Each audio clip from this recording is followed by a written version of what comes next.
Welcome to the Soul Archaeology podcast, a space for connection, resonance, witnessing, and learning. Together we'll harvest medicine from the spiral of life, sharing conversations with other embodied humans who have navigated their own initiations and found alignment with their true soul essence.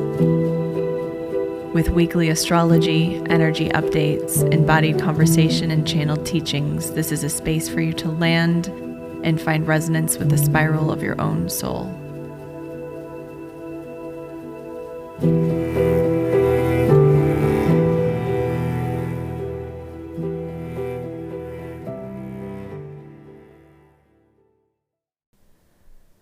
Hello there, welcome back to Soul Archaeology.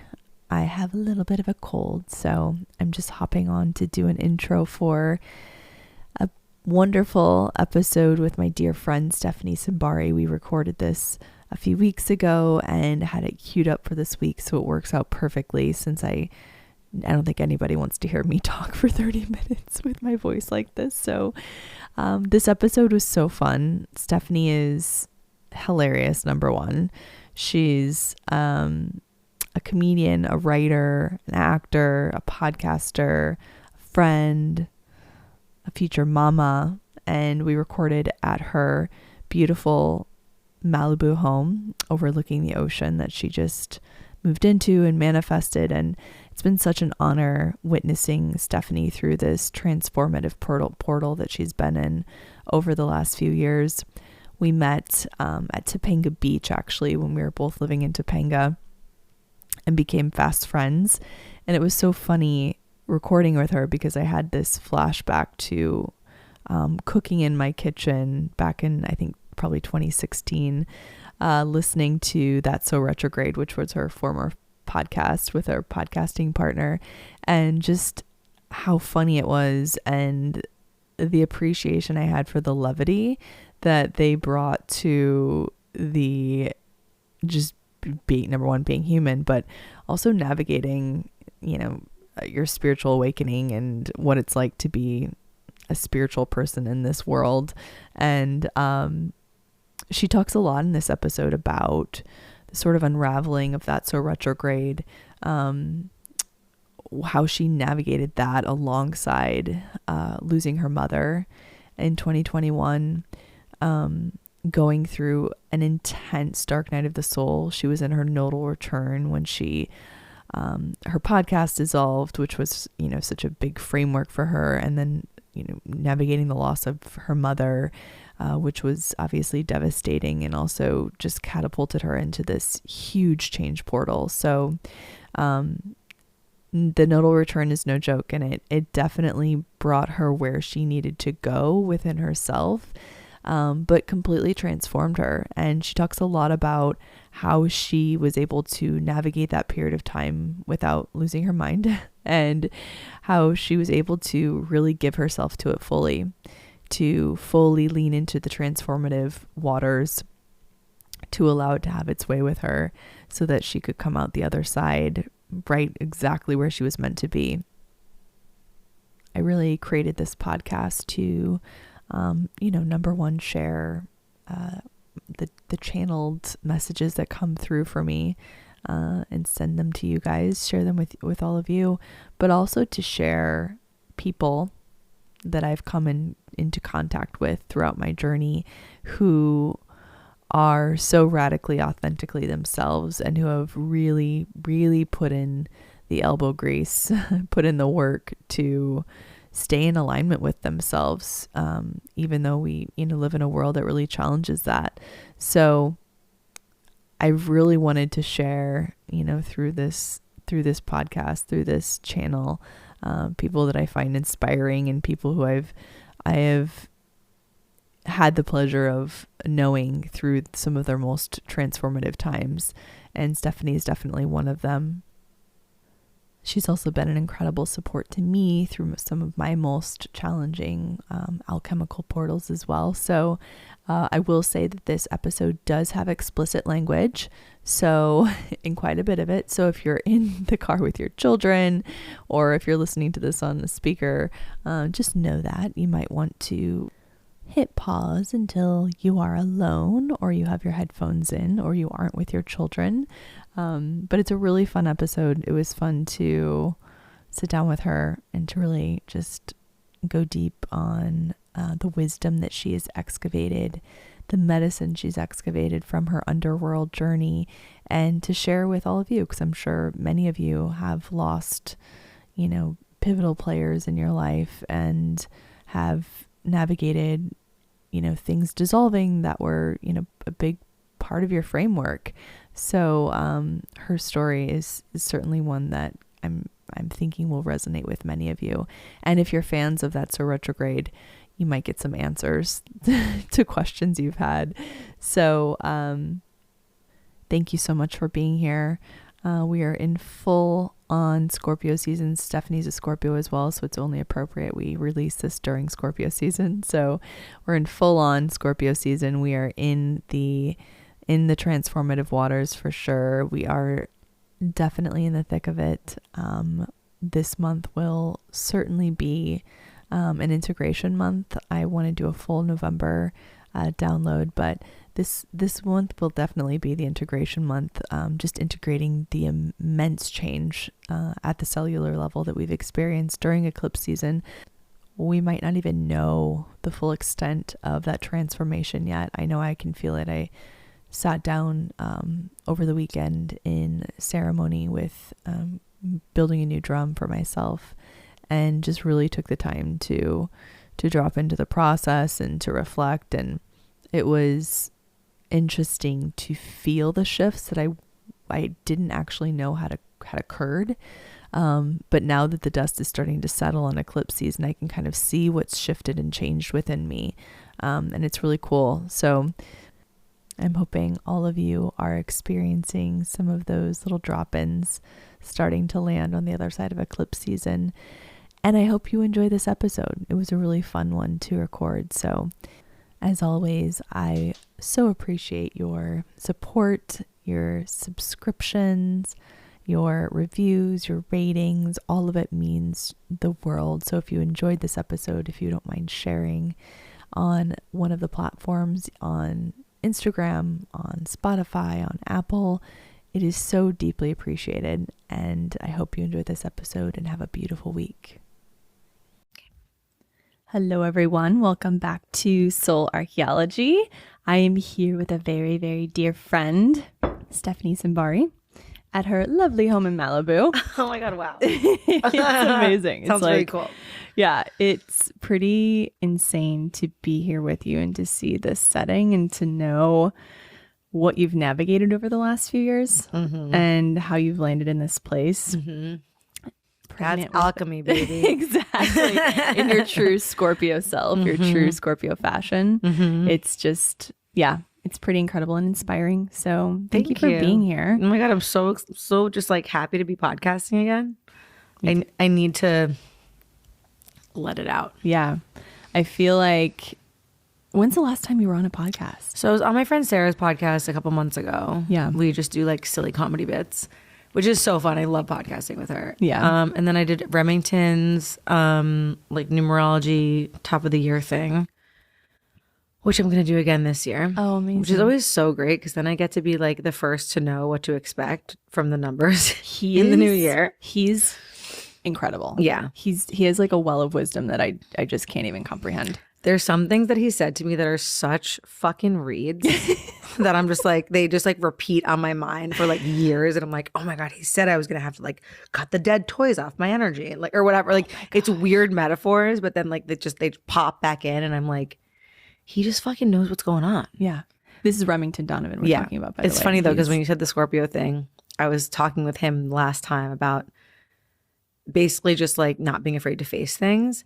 And he was kind of like, well, you're a Scorpio. Like you're making it seem like it's so easy because he's a Scorpio too. Oh, right. And I'm like, well, it is. And he's like, but you're a Scorpio. I'm like, well, everyone needs to grow up. I'm like, it's so true because I mean, Scorpios are meant to live in the depths and they're meant to, I mean, the intensity is your medicine, you know? So it's like you're meant to bring that intensity to things and to bring that fire of alchemy to transform and to grow and to evolve. And so, but it's, you know, to live in that space all the time can be a lot. So I mean, sometimes I do want a break for sure. yeah. But I do feel lucky that when intense things happen to me, it's other people who have to tell me what you're going through is really hard. I don't identify things as that. Wow. Like even when my mom was sick and dying, like people were like, are you okay? Like what you're going through is really hard. And I'm just like, that's just life. You know, like it's like I need to be reminded from the outside to kind of pull back on the intensity a little bit and be a little bit kinder and more gentle to myself when things get heated up, because that's not like a speed that I know how to modulate myself. Yeah.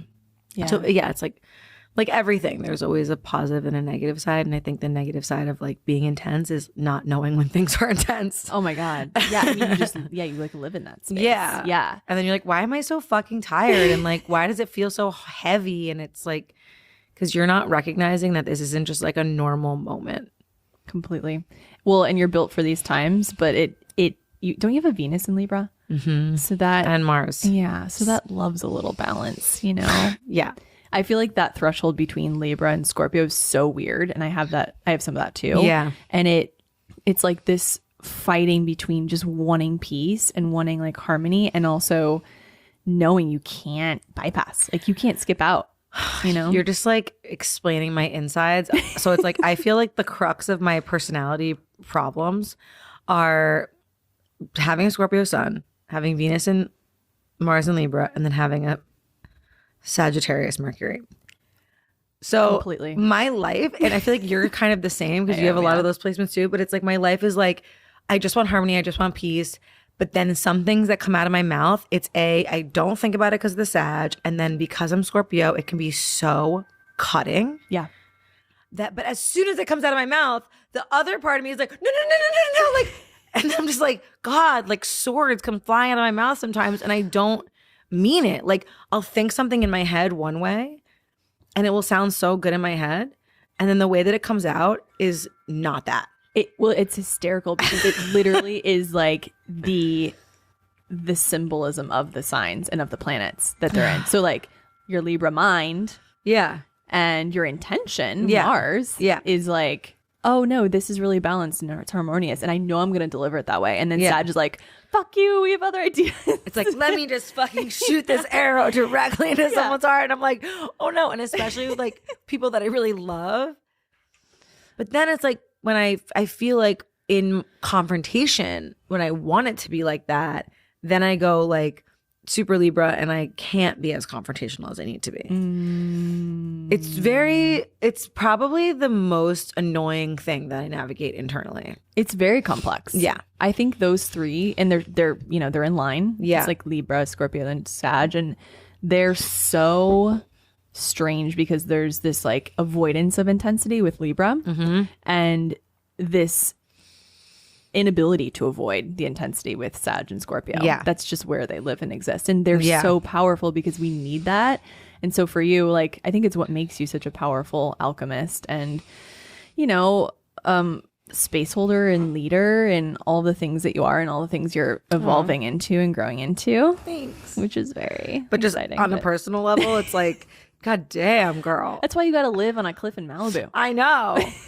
I know why I need to be with someone. Like, I think like the partner that I have now is such a gift in the way because like he doesn't take anything like too seriously that I say. Like he'll get his feelings hurt sometimes if I'm accidentally like that, but he doesn't like stick in it. And he recognizes when I'm like apologizing profusely that it was really not on purpose. Yeah. And it's like, thank you. Well, he can feel your heart. Yeah, exactly. That's what he always says. Yeah. He's always like, you have such a good heart. And I'm like, I know, my tongue is made of swords. But you think about like what he's been through and like what he's navigated in his life. And he's I feel like he's a conscious warrior. He totally is. Which, I mean, is so rare, number one. And I think is what we all are striving to be in some ways for those of us that are on this path of transformation or whatever, or consciousness or whatever we want to call it. But he's like literally he's been in it. Yeah. Like forced into that space of evolution and maturation that it's like pretty rare, I think, for men. I know, especially. We should like not even talk about his story, because I would love for you to do an episode like with him, because he can talk about it so beautifully. Yeah. And I think a lot of people have been asking him to do podcasts, and he's like, I think he's now, because he also has the same nodes as me. That's right. So he's been on his own journey of transformation and like getting ready to kind of like come out with it. So, but I would love for him to do it, because no one speaks on it more beautifully than he does. Yeah, I agree. I think we leave it at that and like have Tyler on, because mystery. Yeah, cliffhanger. Sorry, what about is that. it? What is it? Tune in next time. Yeah. But I mean, speaking to your story and I mean, this podcast is to really, I created it to connect people with other people who are really dedicated to the path of transformation. And, you know, we've already been talking about how dedicated you are, that you don't really have a choice in it. But having your nodes in Scorpio and Taurus, the past 2 years have been such an initiation for you. I mean, you got straight up sucked into the underworld. When the nodes changed, I also had my moon progressed in Scorpio. Oh my God. You can't make that up. So it was like, this is going to be a death. Yeah. Literal for me and energetic in every way. It was like, there's no resisting. And I think that's like probably the most important wisdom of that, of when like a transformation is happening, being offered to you, is like, resistance is futile. Yeah. Like you cannot, the more you try to resist it, the worse that it becomes. Yeah. And throughout the past 2 years, there's been so many moments where I've tried to like claw onto like my past self. Yeah. And she just doesn't work.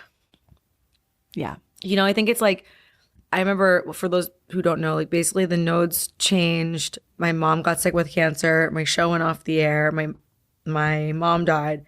I broke up with my boyfriend. And then I just went traveling, because I was like, the fuck? Like, I was like, everything imploded. Everything just exploded. Yeah. And this was all in 2021. This was all in 2021. Yeah. Towards the end of it, because the beginning of it was sort of, I remember that's when we first met. But I was writing about this. I think I wrote this. I know that was when we first met, like in the very beginning of the year. Yeah. But I wrote about this, because I've been working on, I want to write a book. That's like something I really want to do this year. Yeah. Or next year. But I was writing about, but I'm trying to figure out how to like not make it about like COVID as a transformation, but make it about my mom's death as a transformation. But they like coincided. So whatever. Nobody wants to read about COVID. I don't want to read about it. I don't want to watch fucking TV about it. Like, note to the morning show, stop fucking making episodes about COVID. It's so annoying to watch. Side note. But anyways, I was writing about this, and I was like, 2020 was like a warm, like Remington said it. He's like, it's going to be like a warm bath. And like, to me, even though I know the world was on fire in 2020 in new ways that we'd never seen before, my personal energetic space was an incredible bubble. Yeah. Same. I was like outside every day, and like I loved being home and doing work. I loved not having to be in the hustle and grind. I had like so many lovers. Like I was like living. You lived in Topanga. I lived in Topanga. Yeah. It was like the greatest like hug from Earth. Yeah. For me. 2021 started, and this is what I was writing about. The first day of the year, I broke my rib. Oh my God. Yeah.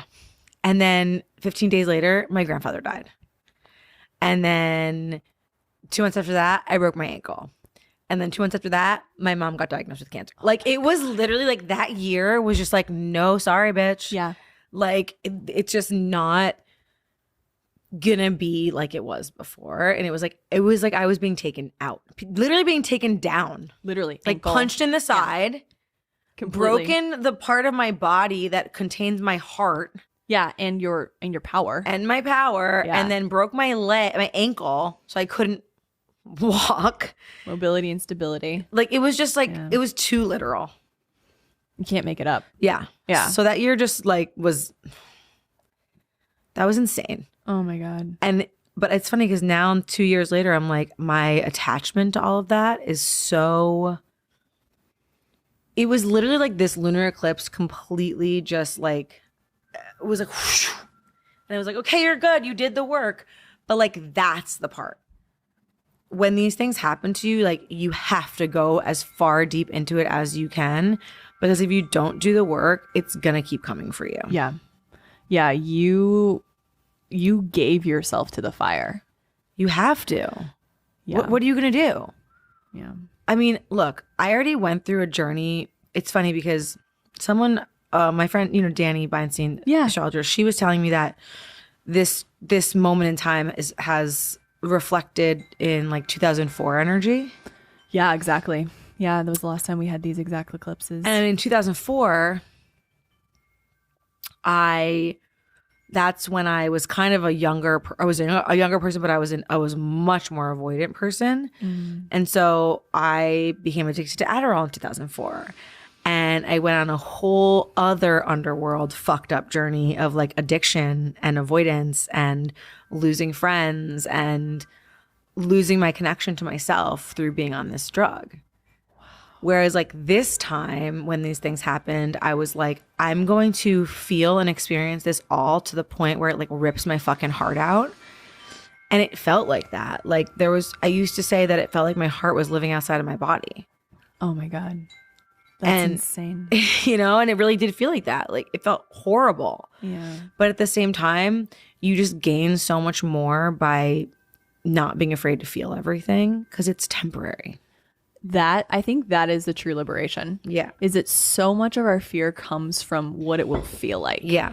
And when you actually sit in it and you feel it and you don't run from it, it eliminates the fear almost immediately. Like it's kind of insane how quickly it dissolves. Yeah, totally. Because like nothing's actually going to happen. Totally. Unless you think, okay, I think this is where, I mean, look, I'm not like a psychiatrist, and I know like mental illness is really rampant and people are really sensitive around talking about mental illness. And I know that. I know I've dipped into this territory before and people have come for me and been annoyed with me. But I think that part of the problem with people and their feelings is they feel like there's something that you're supposed to have to do. Like there's this mechanism in your mind that tells you that you should take an action. And that's a lie. There's nothing to do except for feel it for as long as you need to feel it and just kind of deal with it. And like do things that make you feel good, you know, like you know yourself well enough to be like, I'm depressed, but I know that like going for a walk will help that. So like physical action, sure. But like all the mental energy that you spend trying to fix a feeling is only making that feeling worse. Yeah. Because you're resisting it and you're trying to deny it. And the feeling is like, I just want to be felt. Like you literally need to like swallow me whole and then like shit me out and then I'll go away. Yeah. But if you don't shit me out, I'm going to live inside of you. Yeah. And I'm going to stay with you. Ass. Yeah, exactly. I love that so much. I've never heard that or like you never heard talk about someone shitting their feelings out. We'll tune in next week where I talk more about gross things you can do with your body. I love it. It's so spot on. I always think about it as we resist the feeling so much because we fear. We do. We fear it. But you're right. Like there's also this like sort of illusion of responsibility we have to do something about it or to fix it. And then you feel guilty that you can't fix it. Yeah. So then it gets worse. And it's like, dude, go for a walk, make a tea, lay on the fucking couch, watch TV, cry, go to sleep, rinse and repeat. It's not going to last forever. Yeah. It just doesn't. And eventually you'll get to a point where you're like, I think maybe I am ready to take an action, but it feels inspired. Yeah. When action isn't inspired, it's useless. Completely. Like you'll know like, oh, someone will tell you like, oh, have you ever thought about, you know, maybe changing your diet that really affects your mood? Like information will come to you from the universe when you surrender. Yep. And like, I agree. And I always notice this with clients because I can tell them things like even channeled messages in sessions and I can tell it's not landing at certain points until they're really ready for it. Until they're fully surrendered and they're ready for that message. And or maybe like it'll download into their psyche or their field and then like all of a sudden they'll come up with the conclusion 3 months down the road. They're like, hey, guess what I just guess what just downloaded? I was like, there we go. now. Totally. You're ready for it, Yeah. But yeah, I love that. And I think when you are someone like yourself who has done enough work to get to the point where you are fully embodying your chart, because you are. Yeah. I mean, you're literally fully, even the challenging parts, you're embodying it, and it's like you're meeting the intensity. I notice so many Scorpios that struggle with depression and anxiety and dependency and coping mechanisms just because you feel so much. Yeah. And the fact that you're living a life and you've set a life up for yourself to meet those feelings rather than, numb them with Adderall or run from or whatever. But it's also huge. Like I chose to also like align with light. Yeah. That was like a big thing for me, where especially after losing my mom, like I definitely got way more connected to like spirit. Yeah. However you like label that, but like my connection to something greater than myself increased like exponentially when she died. And I was already like a person who was very strong in faith, but I think when you like can recognize that something is happening outside of you and you kind of like, it sounds so religious, but it's not. You just kind of like, you give your power to something more benevolent. That changes things too. Like I think a lot of times when you're depressed, it's like you're giving your power away to darker things. Darker, like I'm not like an entity person because like I don't know what that is. but like darker emotions, darker feelings. And to me, one of the darker frequencies and like one of the darkest frequencies you can give your power away to is like the fucking capitalistic machine. So when you're super tethered to that and you're attached to that and you feel like that defines you and that's like the meaning of life, to me, that's like a low vibration, like darker frequency. Whereas if like you just kind of turn to something higher and you're like, I'm being taken care of. There is a reason why I'm feeling these things. I'm being guided to learn something and evolve. Then it becomes like, oh, this is just a weird soul school. Completely. And like whatever this like challenges are and how aggressive it is, how intense it is, whatever, it's like, yeah, I don't always want to deal with it, but I'm not feeling like this is the end of the road for me or this is a forever state. It's like these are deeper, darker things inside of me that are coming from those attached places of my learned behavior that are trying to say like, we want out. Yeah. We want light. We want light. Let us out of this fucking dark space. Like, things aren't just coming up in you to hurt you. Right. They're coming up to be like, hello, ma'am, it's my time to be seen. Yep. Please shine that flashlight down here in the dark and excavate this. Yeah. And that to me has been like that's like the defining quality of the last 2 years. Especially with losing like the podcast and losing that relationship, like that triggered so many different parts of my like inner child and feeling and my ego that really needed to be heard. And that was deeply uncomfortable. Yeah. Like deeply uncomfortable. Yeah. And it was like such a sacred relationship. Yeah. And it was also like a foundation for you. So it activated your root, I'm sure, and your sacred, like all of the parts of you that probably needed to evolve in this portal that you were entering into. But it like, man, so many different aspects. And my voice and my purpose and, but it's funny because the person that I was before that happened, I'm not that person anymore. I think what I'm saying is the perspective that I had needed to change. And I don't think necessarily that had I continued to record or be on that show or be in that dynamic, I would have been able to grow into like who I am now. Yeah. And I listen back to that sometimes, or I think about things I said during that time. And I just was like, I sound like a child to myself. Wow. Like I really feel like that, where I'm like, I thought I knew so much and I did know a certain amount of things and I was learning a lot of things, but like the way that I had such a firm stance on everything. I don't have that anymore. I feel like my mind and my heart got so much more flexible through my personal forest transformations and the transformations that we were all experiencing as a group in the world. Yeah. Like, I mean, there's still things that I'm like, that's really fucking dumb.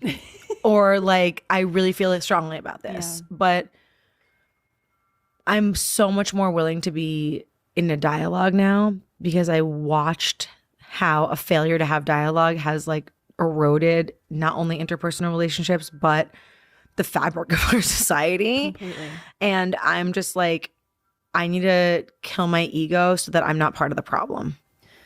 I love that you mentioned that because the black and white perspective Yeah. is very young. It's Yeah. very inner child. It's coming from a projection of the inner child. Yeah. And I think there are a ton of tiny baby people and adolescent people running around with very black and white perspectives, and it's extremely dangerous. Yeah.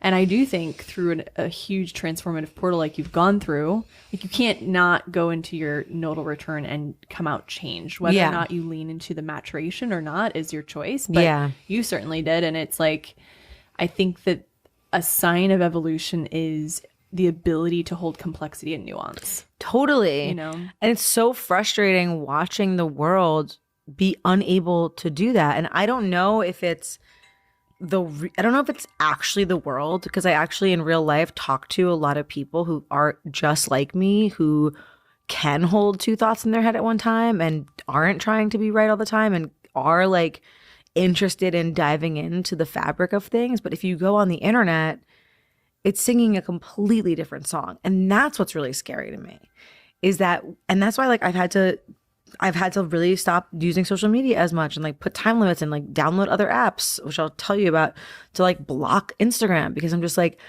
this is a feed of toxic division. Yeah. And it's making us all walk into the world as though that's the truth. And we're choosing that. Like we're collectively manifesting this thing that's not serving any of us, when we could choose not to collectively manifest that. Yeah. By not feeding into it, by growing the fuck up. I think I should do a podcast called Grow Up. Oh my God. because like I really feel like that. I feel like that's like the biggest thing that this transformation offered me was like, oh, I know you were 34 when this all started and you thought you were an adult, but you were a child in your mind. Nothing really bad had ever happened to you. You lived in a bubble of protection of the world. You like, I never saw you live. And the word privilege is not a word that I enjoy because I think it's like weaponized. Yep. And it's weaponized in a really stupid way. But I lived I didn't see the cracks in society like I do now. And I don't just mean like,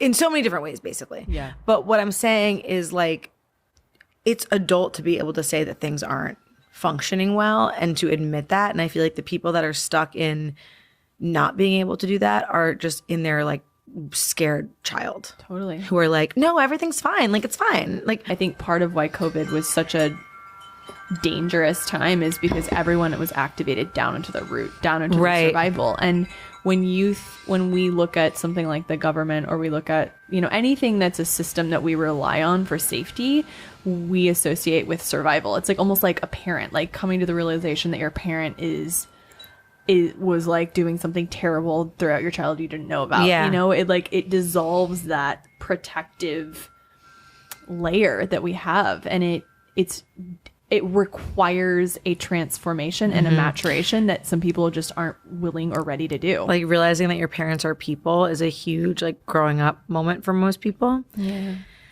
Yeah, it's hard because I don't want to like take this in a super political direction, and I definitely don't want to do a podcast about COVID because like we said, nobody cares about that. But it is kind of weird because we've never really discussed it. Like, I feel that what we need to discuss together is that there is a huge like collective grief that happened. And instead of us acknowledging the collective grief and like sharing that within our circles, regardless of like how you chose to deal with it, we're still stuck in the blame of you dealt with it a certain way, and now we've gone on these separate paths, and now we're not connecting, and we've all lost so many friends and family, people still don't talk, whatever. When really we should be coming together and being like, this is so sad. Yeah. What we went through was so sad and so hard, and we should talk about that and not be afraid. Remember when it was like fun to like disagree and fight with your family? Yeah. I know. Now it's scary. I know, but like I grew up with like, my mom was Jewish, my dad was Catholic. Everyone was fucking fighting constantly. Yeah. And it was fine. We'd like scream at each other at Christmas dinner and then like have so many laughs. Yeah. Like it wasn't like this thing where like you disagree and now we never speak again. I just think that that's so sad. And I think it's because we're refusing to acknowledge what was lost, either through the fact that it's like nobody wants to talk about it, or the fact that everyone's too scared to admit how they dealt with it. It's like completely. Just well, yeah, I think we went through a global initiation without any ceremony around it. That's right. And there's no container. There's no leadership. Like zero, zil, none. No leadership. I don't care what anyone says. We have adolescent people that have been acting as leaders who don't have the maturational zhuzh to lead that they need. Maturational zhuzh. You know, like, and if you look at, indigenous cultures, you go through a rupture, you have ceremony around it, and you repair, or you go through it was a global initiation, too, and there's been no talk of it. There's been no admitting of like, hey, we might have gotten this wrong, or hey, go hug your neighbor rather than go tell them that if they're not vaccinated, they're murderers, or whatever it is, or vice versa. It's like there's something really disturbing about the way it was handled, and I mean, we could talk about this in a whole podcast, but it's true though. There's no closure. Exactly. And that it's funny because for me personally, I feel like with the nodal return happening at that same time, I can only speak from my own experience, but I feel like I went through this weird exact reflection of explosion, chaos, having to find closure on my own. And it's very, very challenging to do that. We're not built for it. No. We're built to have community. Like we're built to Francis Weller. Do you know Francis Weller? Mm-mm. He does a lot of grief work, and he's a psychotherapist, a Jungian psychologist, but he really talks about he's studied indigenous cultures for decades and uses that in his work, especially with cancer patients, because he understands our lack of ceremony and really what the suffering in the world is rooted in grief. Yeah. Unprocessed grief. Yeah. And because we have no ceremony around it. So like what you said, we're not meant to navigate these initiations alone. No. We're meant to be witnessed in the beginning, go through it, parts of it alone, and then be met on the other side with love and acceptance. But how we dealt with it is pure ego. So we tribalized, and then we surrounded ourselves with people who just validate our ego feeling about it. Yeah. You were right. It's like, what does that give me? Yeah. No growth.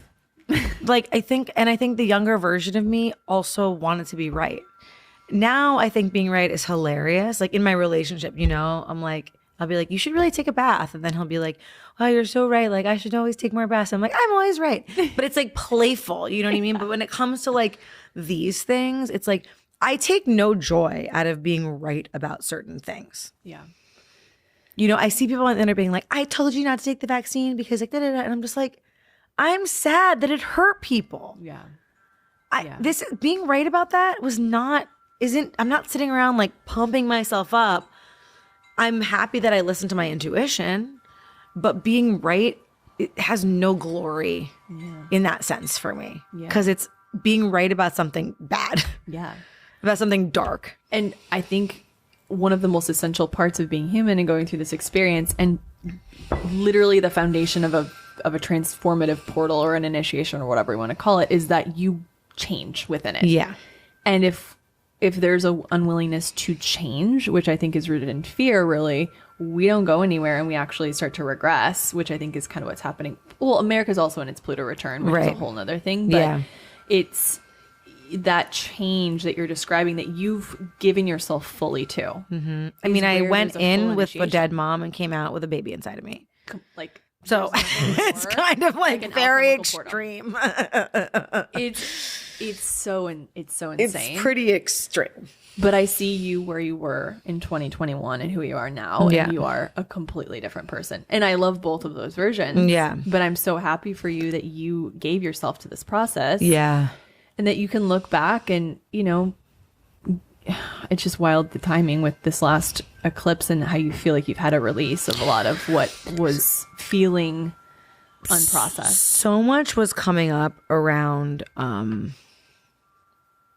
being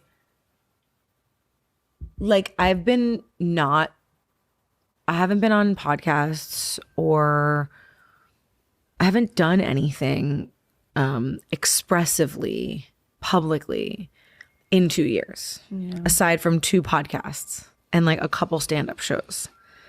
But like I was used to talking every single day for 7 years. Yeah. I was on TV. I was doing stand-up. I was like very activated in my expression, and that became like part of like the value that I gave myself. Because I also set out to do that, you know, when you're young and you're like, okay, I'm going to be like an actor. I'm going to be a comedian. I'm going to have this podcast. And like, you have to use so much of your vision and ego and energy to like make all this happen. And when it all ended, like there was a part of me that needed the break, that wanted it to end for sure. Like at the end of Soul Retrograde, I definitely was like, I'm done with this right now. Like, first of all, I'm so bored with talking about wellness because I felt like we just were becoming like a regurgitation of product endorsements and like brand founders. And I just was like, this is cool, but this isn't like what I care about. You know, like how many times can you interview a wellness entrepreneur before you're like, I've heard all these stories with all due respect. Yeah. I love all of them. And I love that they did all that. And then also, I don't know, I felt like we were just falling into the thing that we were trying to resist. Yeah. Yeah. You know, we were like fringe, and then we're like, no, now we're telling you to buy this and buy that. And if you just buy one more supplement, then you'll finally be healthy. And it's like, that's not true. Yeah. Yeah. So it's like, I was over it. Yeah. With doing it like that. But then when it all ended, I went into this space where I was like, okay, I need a break. Obviously, like my mom's out, I have to travel. When I was traveling, I was like, what's going to be next? How am I going to do the thing? I had so many different ideas. I was like, should I be like this anti-wellness person? And like, should I expose like the holes in the capitalism and the greed and the hypocrisy? Like, I was so like fired up. And then I was like, if I approach something from a state of resistance, I'm just going to be met with resistance. Yeah. That's not what I want to be doing. I want to be like contributing in a positive way. Yeah. So I went through so many different ideas and landed on one. And now I've been like, come over here. Now I've been trying to like work that out and launch that. But what I was really getting at was just this feeling of, no, bub, was just this feeling of really not doing anything and what that felt like, and having to like redefine who I am outside of like the feedback loop of what I'm giving people. That part, I think that's been how I've been able to like navigate my ego, is like I finally had to confront the part of myself that felt like I needed to be doing that. And like, where is it coming from? Is it coming from ego? Is it coming from purpose? Is it coming from like something that I have to be doing or something that I think I'm supposed to be doing, and refinding why I'm doing it? Because when you're doing something for so long, I fully lost my mojo.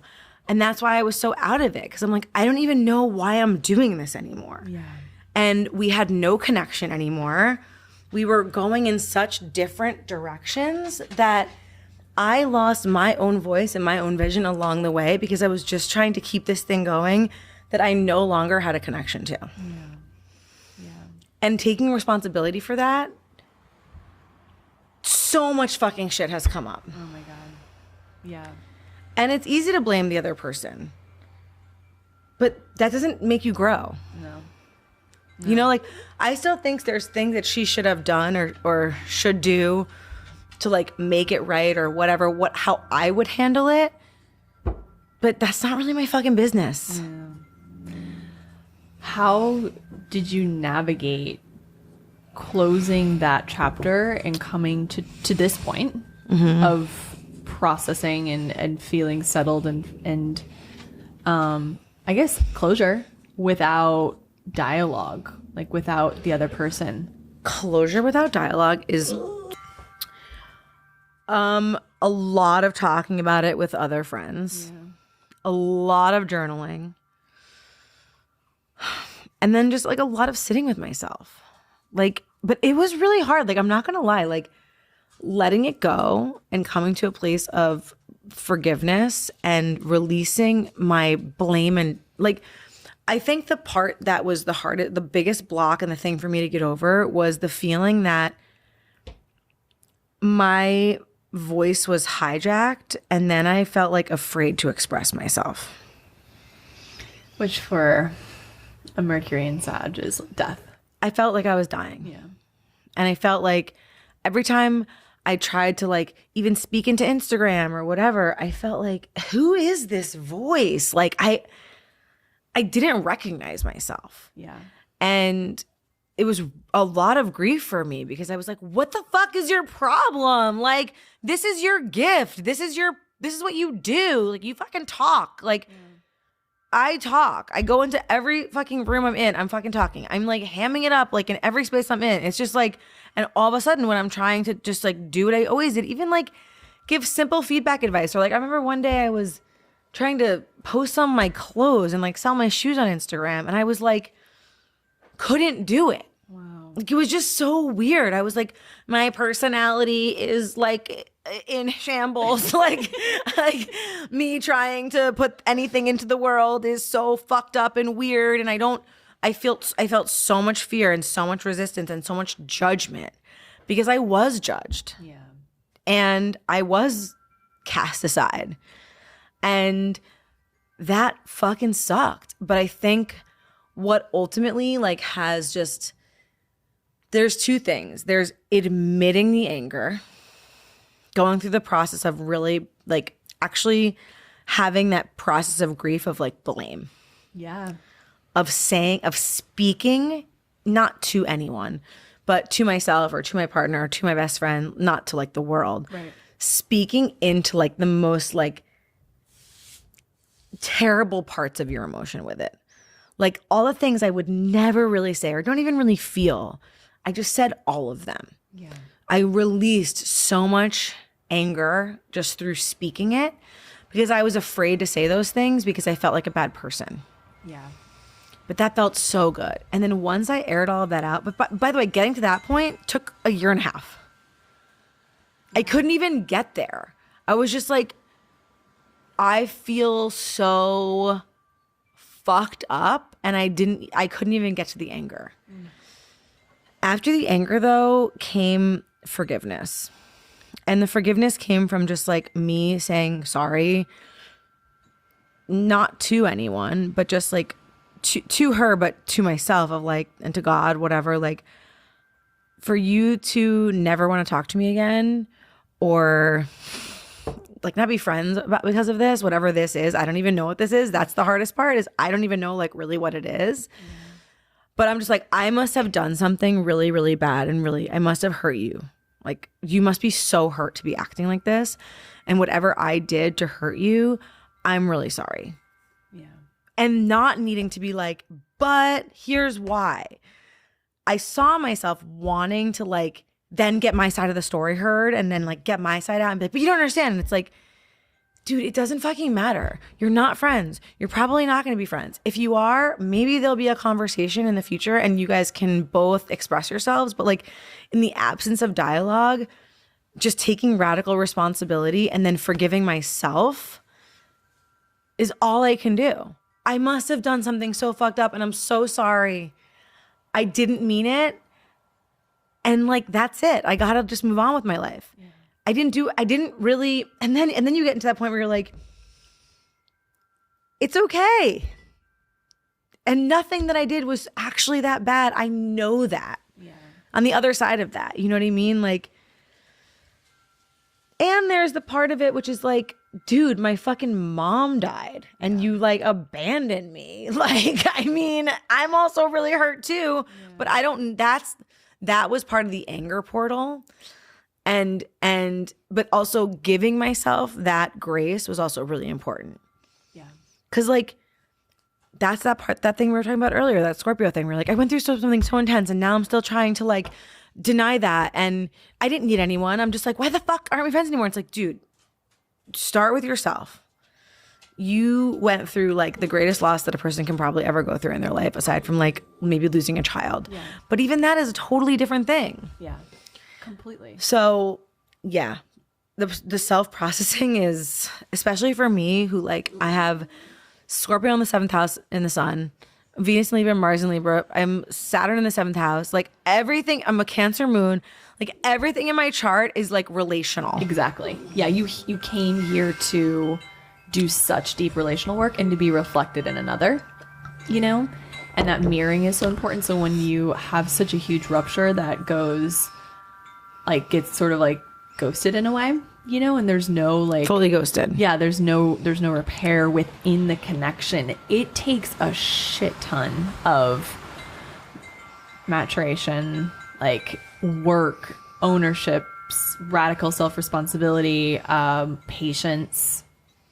So stopping giving your power away, you know? Like it's like, what was I looking for? Yeah. Like, well, a younger part of you was probably looking for, you know, fulfilling something that you know, makes you human. You know what I mean? But it's like, I'm looking for a reflection to do what? Look, my character and who I am, if one day I'm like, I don't want to be friends with you anymore, Allie, and you're texting me and calling me and trying to connect with me and I'm just like ghosting you, I'm not going to do that to you. Yeah. I'm going to call you and be like, hey, this, and this happened. I don't feel like we're aligned. I don't want to be friends anymore. Yeah. I respect the shit out of that. Yeah. No one's forcing you to be friends with anyone. This isn't like, we're not married. We're not siblings. We're not your parents. You know what I mean? We have no contract between us. It's just a matter of integrity to me. Yeah. Where like, even if I'm telling you something shitty, I think you deserve that. Yeah. And that's just how I operate. I can't expect other people to operate the way that I operate. Yeah. And I think that's the other thing, is letting that go. One. Oh my God. That's been a big growth edge for me, for sure. Because I sort of lived, like, I grew up very rigid and like lived this with this belief that everyone is sort of wired the same and that we all respond to things the same. Yeah. And now I know, and it's literally my work to help people understand how different they are. Yeah. And that we're all wired differently, number one, but we all have lived experiences that shape us as well. But that doesn't mean that, you know, just because things aren't handled the same as you, that there can't also be integrity in the way it's handled, you know? 100%. Too. So it's hard. Like, there's a lot that dissolved there, and you were also in your most vulnerable state. I mean, when we lose a parent, and I've not lost one, you know, thankfully, but from what I've witnessed and studied about it, you can speak to this more, but it requires a full dissolution of self because you lose your anchoring to the planet. You die. Yeah. Part of you dies with your parent. Yeah. The child that you were is gone. Yeah. You are no longer a child. So truly, when you go through the experience of losing a parent, it is a large part of you dies. And I think you have to be willing to like admit that. Like I think grief is really hard to face in real time. And I've seen a lot of people not face it and bury themselves in their work or other relationships or nothing and just go numb, you know, take a pill, turn it off, become addicted to something. I don't know. There's a million different ways that you can deal with it. But my experience and my advice, if anyone's asking, is to feel everything. Because it's the same thing I was saying before. Like, I still miss my mom. And I wish she was here, especially now that I'm going to become a mother. I've had so many fucking questions, and like nothing's more jarring than asking your father your birth story. My dad literally told me I squirted right out. Oh my God. I'm like, I don't think a woman would describe childbirth quite like that. Right. Just But please. The wind is confirming that. By the way, your mom's like, excuse me. She's like, bitch, you took a while. Like, really, your dad said that? Yeah, no. And I was like, squirted right out. What's wrong with you? Like, fuck. But like, you know, there's things like that you're like, God, like, I know she would love to be a part of this. But, you know, and I still will cry if I look at certain photos in certain times. And it's like, but I feel that my willingness to feel it has healed it so much faster. And I can carry her with me in this spiritual way and still talk to her and ask for guidance and like understand that she's still here very much guiding and supporting me. I feel that so fully. But that intense level of grief where I couldn't go into an airport and see a mother and child without bursting into tears. Yeah. That's not there anymore. Wow. And so I think, you know, with anything hard in life, like the best thing you can do is to just be with it. Lean in. It's just a season. Yeah. And I'm so happy because like all my memories of her were so vivid in that time. Wow. And it was great. You know, and I was really like with her during that. And like, it's like the more time goes by, people always say that and you never believe it's going to be true. But like the more time goes by, like the more you're detached from their person and you're just with their essence. But then it's like that's also sad because you're like, fuck, like I'll still listen to voicemails to hear her voice because I'm like starting to like forget. Yeah. And that's just going to get like, that's what happens with life. So it's like grief is like this gift because it connects you to like the depths of your love for somebody. Yeah. And it's not going to be like that forever. And you're going to start to forget. And it's like, I don't really want to forget. Yeah. Well, it's the humanness that we lose. You know, it's not the essence or the soul, like you said. And, you know, losing touch with her humanness, like her quirks and her personality traits and her voice and those things that are, you know, create so much love and attachment. But I love that you leaned in to the grief portal because it ripens us so much. Like grief is an essential part of life, and it actually is such a facilitator of growth, and it can really fast track us in a lot of ways if you let it consume you. And I think it's made me like a much more empathetic person. Yeah. And just like, I don't run from other people's emotions at all. Not that I ever did before, but like, I think there was this part of me that like was the Scorpio that was like impatient with people's emotions because I was just like, oh my God, I'm so emo, like, you know, and now I'm not. I really feel you more. Mm-hmm. Like I felt myself so fully that I can feel other people more. Yeah. And that is such a gift. That's the medicine. Yeah. You know, that's the way we heal the world. Yeah. And you are such an empathetic person. Like when you've held space for me, it's just like I feel you fully present and engaged and attuned. Yeah. In like a way that is so rare. Yeah. And I've always said this. I'm like, you would make the best space holder. Like a healer. Like a healer. I'm like a healer, but like with talking. Yeah. I think it's called a therapist. A what? I think it's called a therapist. Oh, a therapist? Oh, someone once looked at my chart and they were like, you're either like a comedian or a therapist. So true. And I'm Completely. like, we're going to go with comedian. That is so like, because you can make a lot more money being a comedian. Well, and speaking to that, I mean, you came out of this portal. I mean, I knew you through it, and I was kind of watching you navigate it, and I was just truly amazed. I mean, do you remember my birthday this time 2 years ago? Oh my God.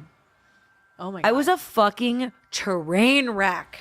It was, I thought about that because it was at your old house in Topanga. And, oh my God.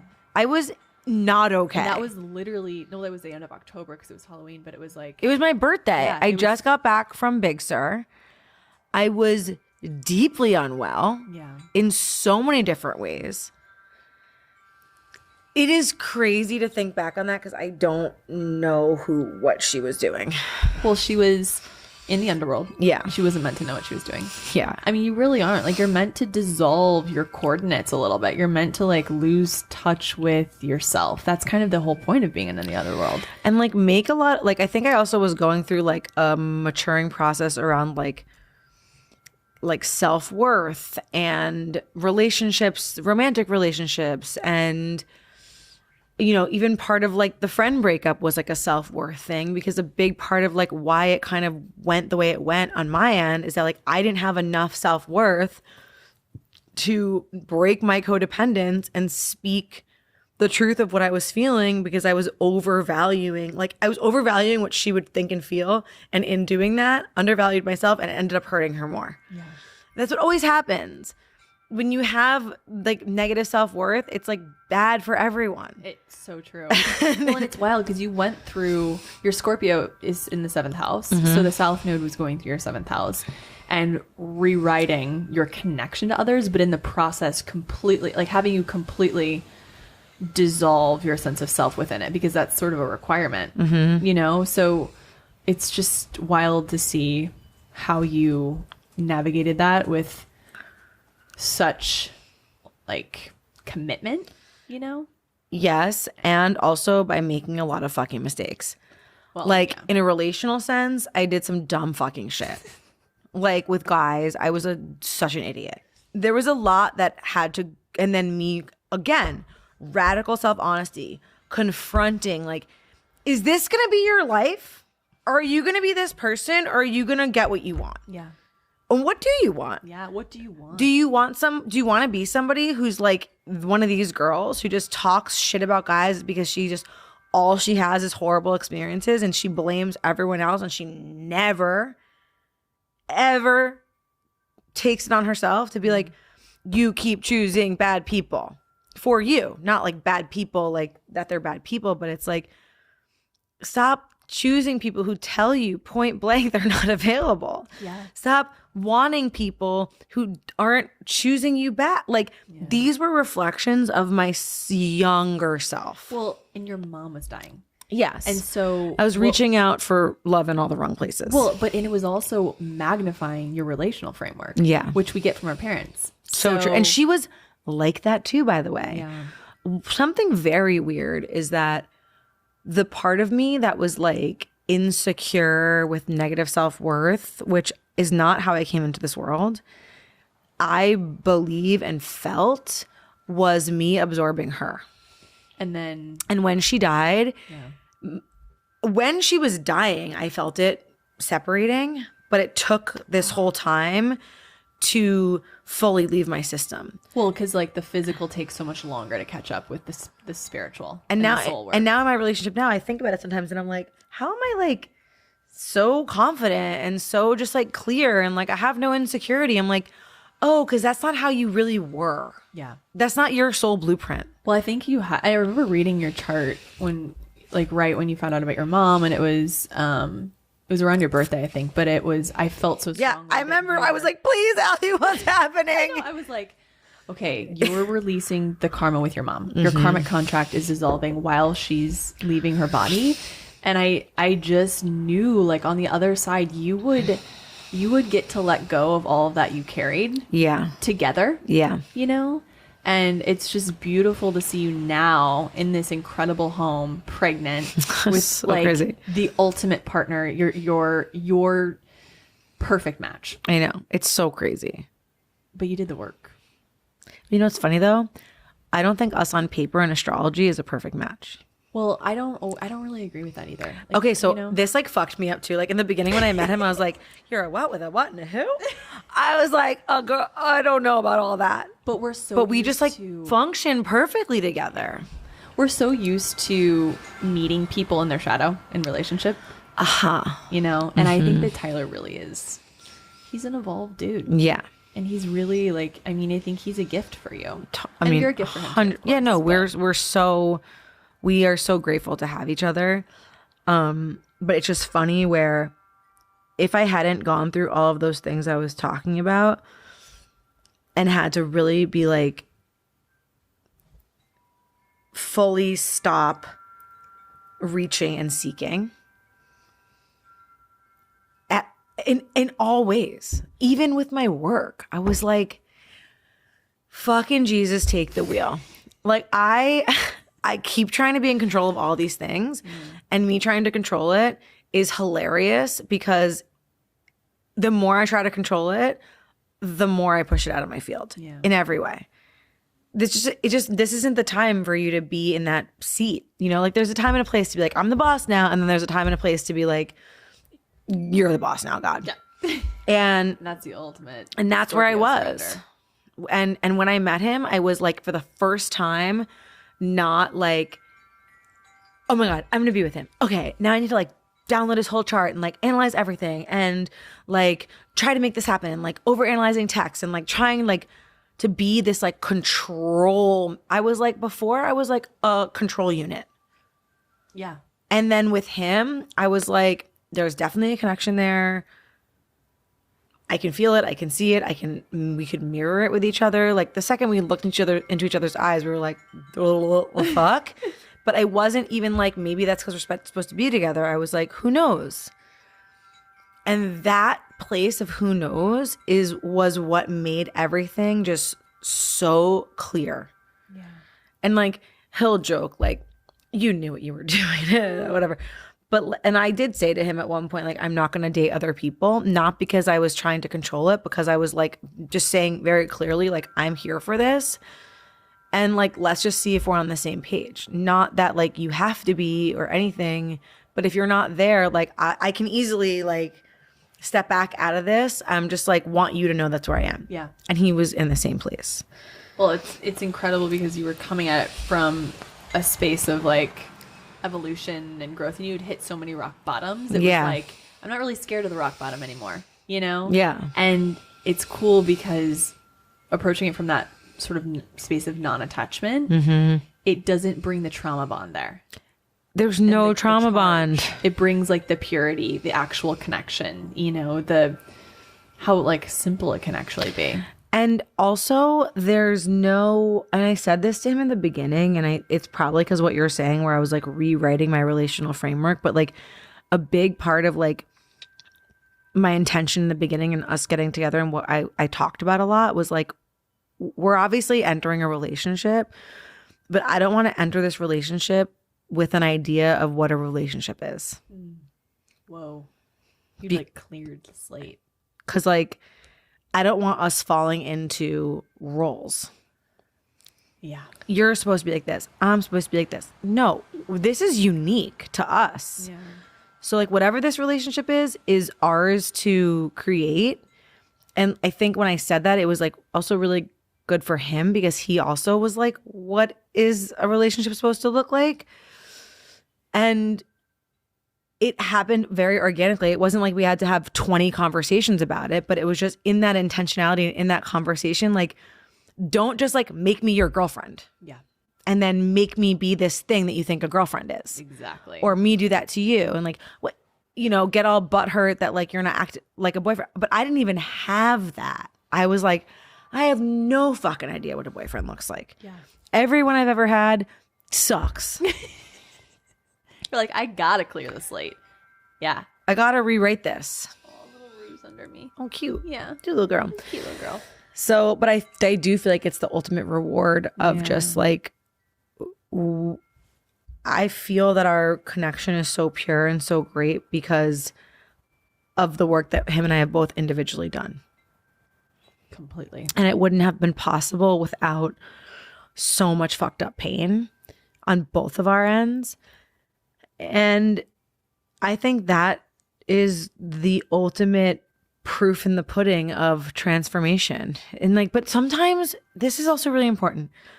Sometimes, and this is hard, and I know people aren't going to want to hear this, but like sometimes transformation happens and you don't see it. Yeah. Like there's no evidence in your life.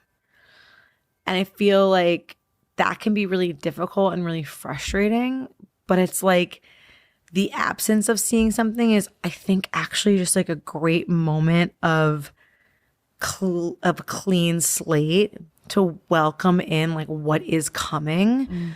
So it's like you actually have to like not be frustrated and not be impatient when things aren't like coming right away. You're showing up. And I'm in that now, like with my work, where I'm like, okay, like I did the work, I got the baby, I got the daddy. Where's my show? Yeah. And it's like in perfect all time. in due time. Yep. it will appear through intention and diligence of me putting little pieces together and like having the vision to do it. But that frustration that I was having before of just like, why isn't it happening now, was getting me nowhere. Yeah. And it gets people nowhere. It does. I feel like those pauses or those like dark periods where everything's sort of quiet are intentionally there to force us to deepen into faith, you know, and to trust the timing. Like even what you said about with you and Tyler, like had you met a year before, it wouldn't have worked. It wouldn't have worked. Way. No. So there's like, you know, maybe this period is meant for you to really nest with your baby. And totally, we haven't even really talked much about the babe. I know. But there's a little human growing inside of me right now. Literally. And are you 6 months pregnant? Uh-huh. Oh my gosh. I know. It's wild. I know. So, I mean, that. And that's a whole other identity thing that's happening where I'm like, that was a big conversation internally too, where I'm like, no, I have to let go of who I was because I'm truly becoming someone else. Yeah. You know, and I had this lunch a couple weeks ago with my friend where I was in like, I think it was like the build up to the eclipse, and it was like the fires inside me were raging. I was like fully unwell again, like where I was like impatient, revving my engine. The Mars energy in me was like, and I went to her and we had lunch and I was like, I need a rebrand. And she's like, what are you talking about? I'm like, I just feel like I need this like rebrand. And I was all like spun. And then we were kind of laughing about it, whatever. I mean, I wasn't that spun, but for me, like to even say that is kind of ridiculous. Because Michelle, actually, our healer, told me, like, she's like, you need like a soul rebrand. And I'm like, yeah, a rebrand, whatever. Yeah. I got on like a fucking tirade. Funny. You know, you follow a thought thread and then you're like, what the fuck? Yep. But I got home and I was like laughing to myself. I'm like, you're so dumb. Like, I'm like, you're literally becoming a mother. Like, there's no like greater soul rebrand than like from like maiden to mother. Like, completely. Slow your fucking roll. Yeah. You know, once again, like you're not in control. You're getting the rebrand that you fucking want. Yeah. But it's like, I can't dictate that. Yeah. It's happening, but like letting go of that other part of me is what's required to like welcome her in. Yeah. And there have been moments, I think I'm a lot better now, but there have been moments in my pregnancy where I feel like I have to get everything done before the baby comes, and I feel this pressure. But lately I've just been like, what if this baby is like gonna inform everything about my life? Completely. And like, I can't even conceive of it, so why am I trying to think about it? It's happening. It's the ultimate surrender. It is. Yeah. And it's cool. It's like, instead of thinking of it like, I think it's like society that's like, and people are horrible, by the way. Like when you're pregnant, the things people say to you are so deranged. Everyone just gives you all their shadow. Yeah. They're like, you're never going to sleep again. You're never going to have sex. You're going to lose all your hair. Like, good luck trying to do anything with your life. Oh, you think you're going to have a career and a baby? Ha ha ha ha. Like, it's so intense. And you're like, like, I didn't ask you. Yeah.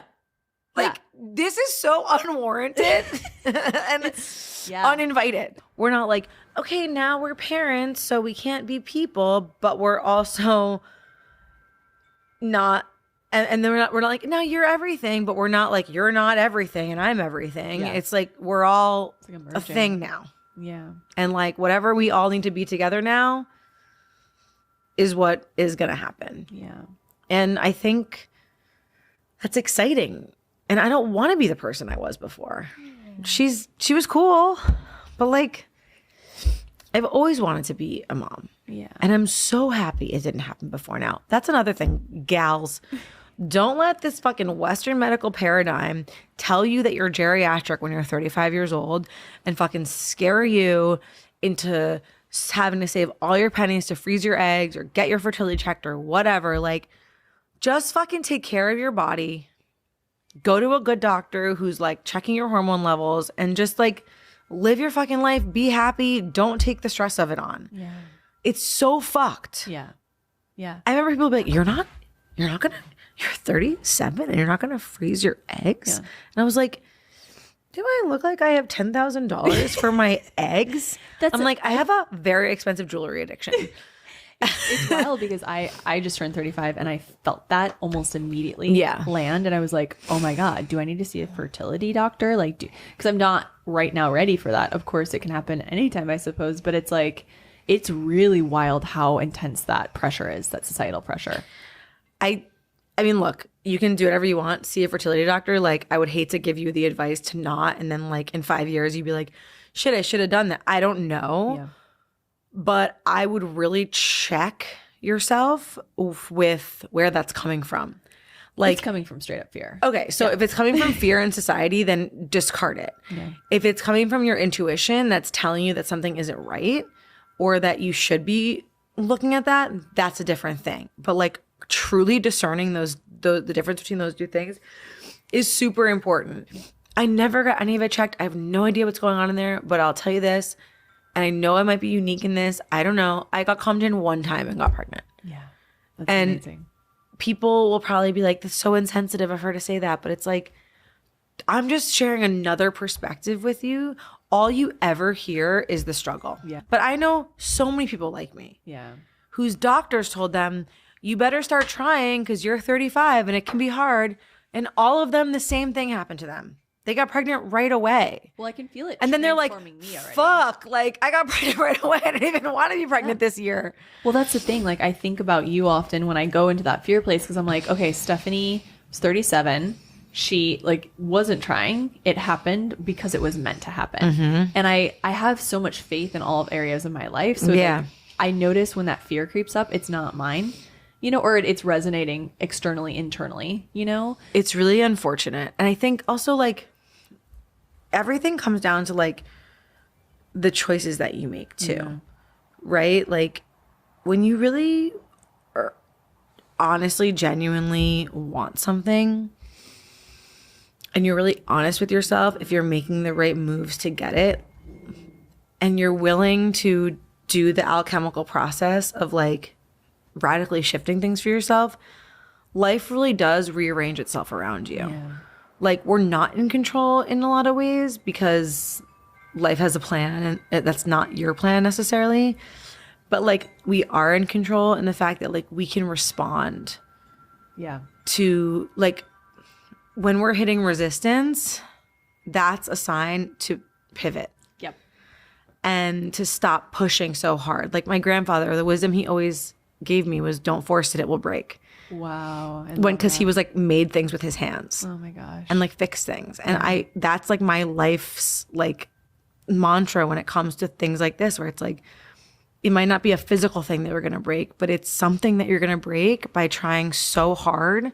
It's probably yourself. Truly.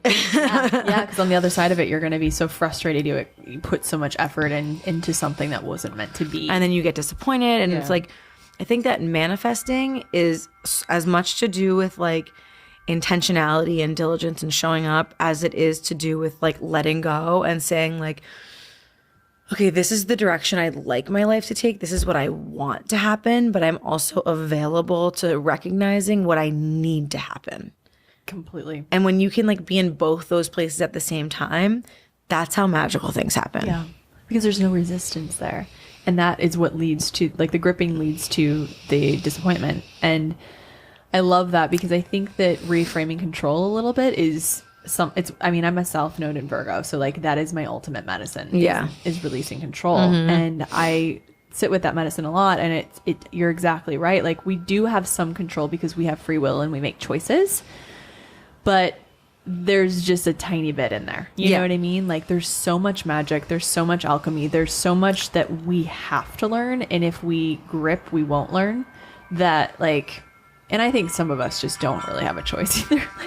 We came here for such deep alchemical lives that it's like, you gotta go through the transformation. So, but I'm just so grateful to you for being here. This is so fun. It was so I like fun. How my house is so dark now. It's so amazing. We're like fucking fully recording in the pitch black. But what I have, the view is this incredible pine tree on the cliff overlooking the ocean out of this huge window behind you. It's like I've just been and heaven staring at this the whole time. I'm like, should I do a manifesting class? You should. Let's do it. That's like your first offering post transformative portal. Yeah. Like, all right, how I manifested a house on a cliff overlooking the ocean in Malibu, a baby daddy, a whole new career, a new identity, all the things. Like, just have a family member die, lose all your friends, kill your ego. Quick 2-year journey, you'll be fine. Yeah. There you go. I mean, I know so many people are going to resonate with this story because I think a lot of people have gone through maybe not the same things, but deep transformative portals over the last few years. So thank you. Thank you. I hope amazing. it's good. Oh, it's going to be great. Okay, great. I can feel it. Okay, Carlos great. says yes. So. Carlos, thank you. All right. Love you, friend. Love Thanks you. for being here. Bye. So cute.